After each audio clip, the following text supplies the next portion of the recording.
జగన్మోహన్ రెడ్డి గారు ఈ మధ్యకాలంలో మాట్లాడుతూ నా ఎలక్షన్ మేనిఫెస్టోలో మావిగని పెడుతున్నాను, మావిగని ఇష్టమైన వాళ్ళు నాకు ఓటేయండి, అమరావతి ఇష్టమైన వాళ్ళు చంద్రబాబుకు ఓటేయండి అంటూ డైరెక్ట్గా ఒక రకంగా ఆయన మేనిఫెస్టో ప్రకటించినట్టయింది. ఎలా చూడాలంటారు దీన్ని అసలుకి? ఒక రాజకీయ నాయకుడు ఎవరైనా సరే పార్టీ అందుట్లో అతను జగన్మోహన్ రెడ్డి అనేవాడు ఒక సీఎం చేశాడు, ఒక పార్టీకి అధినేత. వాళ్ళు బావిగారు అనొచ్చు, ఇంకోటి వాళ్ళ మేనిఫెస్టో వాళ్ళు పెట్టుకోవచ్చు, తప్పలేదు. అయితే ఎన్నిసార్లు మాట మారుతారు. ఒకసారేమో ఇంతకుముందు అసలు రాజధానికి 30,000 ఎకరాలు కాదు 33,000 తీసుకోవాల్సిందే, చేయాల్సిందే అని అన్నాడు. అమరావతి రాజధానిగా నేను ఇక్కడ ఇల్లే కట్టుకున్నా అన్నాడు. మంచిదే, మరి నువ్వు సీఎం అయినాక ఆ మాట ఎందుకు మార్చావు? మళ్ళీ 3 రాజధానులు పెట్టావు. 3 రాజధానులు ఎక్కడ? వైజాగ్ ఒకటి, ఇక్కడ ఒకటి, ఇంకోటి కడప ఏదో పెట్టాడు, కర్నూలు పెట్టాడు. 3 రాజధానులు అన్నావు. ఏమన్నా ఒక్కదానికి ఒకసారి కానీ శంకుస్థాపన ఏమన్నా చేసావా? ఒక్క శంకుస్థాపన కానీ ఒకదానికి 3 అన్నా ఒకదానికి చేయలే. మళ్ళీ ఇప్పుడు 3 పోయింది మావిగారు అంటున్నారు. మావిగారు ఎక్కడ? పాత 3 ఏం చెప్పలేదు నువ్వు. అంటే ఎన్నిసార్లు ఎన్ని రాజధానులు పెడతావు? అసలు ఈ నాయకుడు అనేవాడు, ఈ జగన్మోహన్ రెడ్డి, వాడికి ఏముందా అసలు? నాలెడ్జీ అనేది ఉందా అసలు? అసలు రాజధాని రాష్ట్రాలకు అవసరం లేదు అని మాట్లాడాడు ఒకసారి. అది ట్యాప్కో మాట పొట్టుకో మాట పడుతుంటే జనం ప్రజలు అన్నీ వింటానే ఉన్నారు. అసలు అతని గురించి నా ఉద్దేశంలో అయితే మాత్రం ఇంక నెక్స్ట్ ఎలక్షన్లో అతని గురించి ఎవడు పడుచుకోడేమో అనుకుంటా. ఎందుకంటారు ఆ మాట? ఆయన ఓపెన్ గా చెప్తున్నారు కదా, మావిగాని ఇష్టమైన వాళ్ళు నాకు ఓటేయండి అని చెప్పి చాలా క్లియర్ గా చెప్తున్నాడు కదా ఆయన. చెప్పాడండి, చెబుతున్నాయి. మేనిఫెస్టోలు ఏమైనా పెట్టుకోవచ్చు. రేపు ఒకవేళ అతను గెలుస్తానికి ఎటువంటి పరిస్థితులు 100% అవకాశం ఉండదు. ఒకవేళ ఏదన్నా తేడాపడి చేస్తే, మాయ చేసి వాడు ఏదైనా చేస్తే, ఇప్పుడు మావిగారి మీద నిలబడతానికి గ్యారెంటీ ఉందా? ఇంతకుముందు అమరావతి మీద నిలబడలా, మళ్ళీ 3 రాజధానులు అంటే అవి నిలబడలా. ఇప్పుడు మావిగారి మీద నిలబడలా. ఇప్పుడు కూడా చెబుతున్నాడు కదా, మళ్ళీ విజయవాడ రాజధాని అండి మావిగారి అన్నాక. మరి ఇంకేంది? ఆయన ఎవడు నమ్ముతాడు? ఎట్లా ఓటేస్తారు? ఒక పద్ధతి ఉంటుంది. ఒక నాయకుడు అన్నుడికి ఒక విజన్ ఉండాలా. విజన్ నేను ఇది చేయబోతున్నాను, ప్రజలు నమ్మితే నీ మీద నమ్మకం ఉంటే చేస్తారు, ఓట్లు వేస్తారు. నువ్వు నీ ఇష్టం వచ్చినట్టు మార్చుకుంటా పోతే వాళ్ళు అసలు మైండ్ ప్రజలకు ఏమెక్కాలా? నువ్వు చెప్పేది ఏమెక్కుద్ది? వీడు అసలు ఏంద్రా ఇట్ట మాట్లాడతాడు, తేపకో మాట, వీడితోటి మనకెందుకులే అనుకుంటారు. ఇష్టం వచ్చినట్టుగా రాజధానిలో మార్చుకుంటా పోతాను, నా ఇష్టం వచ్చినట్టు నేను చేసుకుంటానంటే ఇది ప్రజాస్వామ్యంలో ప్రజలకు సంబంధించిన విషయం, రాష్ట్ర ప్రజలకు సంబంధించింది. ఇంట్లో వ్యవహారం కాదు. నీ ఇష్టం వచ్చినట్టుకి ఇలా బెల్లం తిందాం, రేపు ఉప్పు తిందాం అనుకుంటే కుదరదు. ఇది రాష్ట్ర ప్రజలకు సంబంధించిన వ్యవహారం. నువ్వు ఆశిస్తూచి మాట్లాడాలా. ఒక నిబద్ధతతో ఒక మాట అన్నావు అంటే దానికి కట్టుబడి ఉండాలా.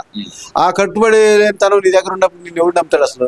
ఈ జగన్మోహన్ రెడ్డి అనేవాడి. ఇప్పుడు మొన్నటి వరకు వైసీపీ నాయకులందరూ అమరావతికి మద్దతుగానే ఉన్నారు. సిఆర్డీఏ పరిరక్షణ సమితి అని కూడా ఒకటి పెట్టుకున్నారు కదా. మరి ఈయన మావిగని అనగానే మా విధానం మావిగనే అని చెప్పి వాళ్ళందరూ కూడా మాట మార్చడం ఎలా చూడాలంటారు?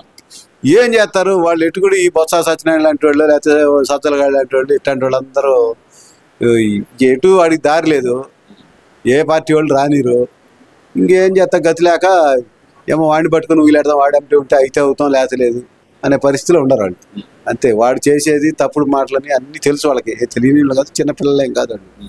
వాళ్ళు ఎంత కొంత మరీ ముఖ్యంగా అయితే బొత్స సత్యనారాయణ లాంటి వాళ్ళు బాగా సీనియర్ నాయకులు. ఈ పెద్దిరెడ్డి, బోదిరెడ్డి వీళ్ళందరూ తర్వాత సంగతి. ముందు సీనియర్ నాయకుడు వీళ్ళందరూ కట్టి అతనికి తెలుసు పూర్తి స్థాయిలో. అతన్ని ఎవడు ఎక్కడికి ఆదరించట్లా ఏ పార్టీలో.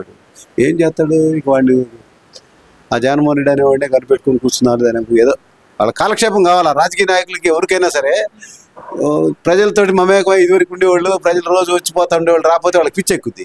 అందుకని ఏదో పార్టీలో ఉంటే ఏదో అన్నీ వస్తాడు కదా అని వాడు, అందుకని వాడికే జై కొడతా ఉంటారు. ఎక్కడ అవకాశం లేక, ఏ పార్టీలో కూడా అవకాశం లేకే వాళ్ళు రానిరు కూడా. ఎందుకంటే వాళ్ళు చేసిన పనులు అట్లుండే మన వైసీపీ గవర్నమెంట్లో, అందుకని వాళ్ళు రానిరు. ఇప్పుడు మరి జగన్మోహన్ రెడ్డి గారి మాట వేదవాక్ అన్నప్పుడు సిఆర్డీఏ పరిరక్షణ సమితి అని పేరు పెట్టుకుని అమరావతిలోకి వచ్చి హడావుడి చేయాల్సినంత అవసరం ఏముందంటారు? రాజధాని ప్రాంతానికి వచ్చి అసలు వీడు ఎవరిని పిలిచారండి? సిఆర్డీఏ పరిధిలోకి వచ్చి వెళ్ళిన పిలిచారా?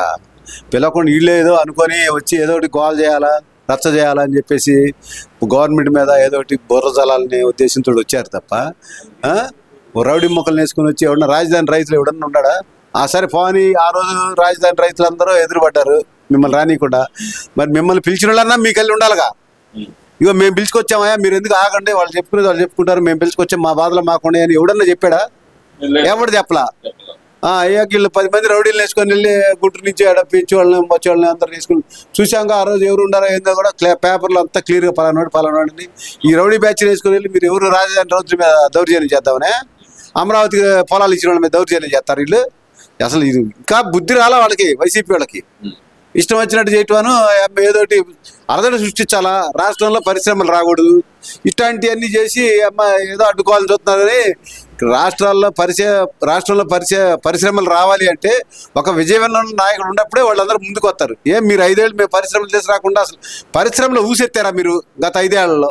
మీ గవర్నమెంట్లో ఏమన్నా పరిశ్రమ ఇదిగో ఇది తీసుకొస్తున్నాం ఇది చేస్తాం ఒక్కసారి కావాలని నాకు తెలిసి పెట్టారు. పెడితే కూటి కోసం అనుకున్నారు. ఎవడు ఆ కోట్లు వేసుకొని సూట్ మీరే మీ మనుషుల్నే మీరే అరేంజ్ చేసి దిక్కుమాలిన వాళ్ళందరినీ తీసుకొచ్చి నీ అమ్మ పరిశ్రమలు పెట్టేవాళ్ళు అని చెప్పి జనానికి షో చేయాలని చూశారు. చివరికి తినేకాడదు అనుకున్నారంటే ఇక అర్థమైపోయింది మీదేదో పరిస్థితి. మీరు కూడా ఇవాళ వచ్చి వచ్చేవాళ్ళని ఆగం చేయాలి, మేము చేయలేదు కదా వాళ్ళు కూడా చేయకూడదు అంటే రాష్ట్రాన్ని అన్యాయం చేయాలని తప్ప మీకు ఆలోచన రాష్ట్రాన్ని బాగు చేద్దాం అనే పరిస్థితి వీళ్ళ మనసులో ఎప్పుడూ లేదు. అంటే లేదని మీరు అంటున్నారు, ఆయన అంటుంది ఏంటంటే అమరావతిలో జరుగుతున్న దోపిడీకి వ్యతిరేకం అంటున్నారు కదా మరి వాళ్ళు. ఇంకేం వాళ్ళకి ఇప్పుడు పని బాట ఏం లేదు. ఇప్పుడు ఎట్టయితే దౌర్జన్యం చేయడానికి వచ్చారో అట్నే ఇదో దోపిడీ జరుగుతుందని అంటారు. తప్పే ఉంది, వాడికి కావాల్సింది అదే కదా. ఏదోటి జనాన్ని నమ్మించాలని చూస్తున్నాడు. దోపిడీలు జరిగినాయి అంటారు, దొంగతనాలు జరిగినాయి అంటాడు. ఆ దోపిడీలు చేసేది వాళ్ళైనా సరే తెలుగుదేశం వాళ్ళే చేశారంటాడు, లేకపోతే ఇంకోటి చెప్తాడు. ఇంక అతను పని ఏముంది, కూర్చొని ఇంట్లో కూర్చుంటాడు, 2 రోజులు ఇక్కడ ఆలోచిస్తాడు ఉండవల్లే కూర్చొని, ఉండవల్లే తాడేపల్లిలో కూర్చొని అక్కడి నుంచి బెంగళూరు వెళ్తాడు. కాసేపు ప్రశాంతంగా జీవితం గడుపుకొని వస్తాడు. వాడి జీవితం వాడు గడుపుకొని వస్తాడు శుభ్రంగా హ్యాపీగా. ఈ జనాన్ని రెచ్చగొట్టడం కోసం 2 రోజులు ఇక్కడికి వచ్చేదాను తాడేపల్లికి. ఆ మాట ఈ మాట పిచ్చి మాటలు చెప్పేది. మరి ఆయన చెప్పడం కూడా నాకు తెలిసి నేను ఇంతకుముందు కూడా ఒకసారి చెప్పా, అతను అట్లా మాట్లాడుతుంటే ఇతను కూడా గంజాయి తాగుతాడేమో అనిపించింది నాకు. అంత మాట అన్నారు. అంత మాట అనేది ఏంటంటే మరి మాట్లాడేది ఎట్లుంది, పూటకో మాట మాట్లాడుతున్నాడు, లేని ఉండే చెప్పడం. ఇప్పుడు నువ్వు ఒక అభివృద్ధి జరుగుతుందని సపోర్ట్ చెయ్యి, తప్పు ఏడ జరుగుతుందో తప్పుని విమర్శిస్తే జనం కూడా వింటారు. నిజమరే మనం గమనించలేదు, సీఎం గారు మాజీ సీఎం ఎట్లా చెప్తున్నాడు ఇది కరెక్ట్ అనేమని ఆలోచన అన్నా చేస్తారు. అసలు అన్ని పిచ్చి మాటలు మాట్లాడదు, నిన్ను గురించి ఆలోచించేది ఉన్నాడు. మొత్తం పిచ్చి మాటలే అంటారు. పిచ్చిగా ఆఖరి వారు ఏంటంటే జరిగేది ఏంది వాడు చెప్పేది ఏంది. రాజధాని రైతులు ఉండాలి పిలవకుండా పోయి మమ్మల్ని పిలిచారు, మమ్మల్ని రమ్మని పిలిచిన వాళ్ళు వస్తారు కానీ ఇప్పుడు కొంతమంది రైతులు మీరు రావడానికి లేదు శ్మశానం అన్నారు, రాజధాని అది అన్నారు ఇది అన్నారు, మీరు ఎందుకంటే ఇప్పుడు వచ్చేది అన్నారు. పట్టించుకోలేదు కాబట్టి గత 5 ఏళ్ళు మీరు రావద్దని అడుగుతున్నారు. మమ్మల్ని పిలిస్తే మేము వచ్చామన్నారు. ఎవరు మిమ్మల్ని పిలిచిన వాళ్ళు? ఎవరు పలానా ఊరో లేకపోతే పలానా పేరో చెప్పండి. ఈ ఊరోళ్ళు పిలిచారు లేకపోతే ఈ పేరు ఎవరు? ఆ ముగ్గురు సంబంధించిన 3 రైతులు పిలిచారు. పెనుమాకు సంబంధించి 3 కాదు 10 మంది పిలిచారని చెప్పొచ్చు. ఏరు వాళ్ళు? మీరు చూపించండి, ఇదిగో వీళ్ళు వచ్చారండి అని. అక్కడ సపోర్ట్ రాలేదు కదా అంటారా? మరి లైవ్ లోకి రావాలి కదండి.